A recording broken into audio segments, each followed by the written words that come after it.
আরো কৌতুক পাঠিয়েছেন রানীর বন্দর চিরির বন্দর দিনাজপুর থেকে জনকল্যাণ বেতার শ্রোতা ক্লাবের সহসভাপতি ত্রিবেণী রানী দাস। কি লিখেছেন ত্রিবেণী?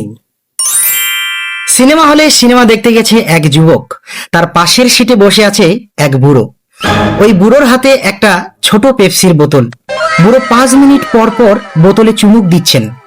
সিনেমায় দুর্দান্ত অ্যাকশন চলছে, কিন্তু একটু পর পর বুড়ো পেপসির বোতলে চুমুক দেওয়ার যুবকের খুব ডিস্টার্ব হচ্ছিল।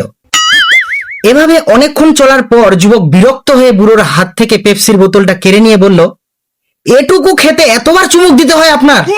এই দেখে কিভাবে খেতে হয় এই বলে যুবক এক চুমুকে বোতলে থাকা পানীয় খেয়ে ফেললেন। বুড়ো ভীষণ অবাক হয়ে বললেন, এ কি করলে বাবা?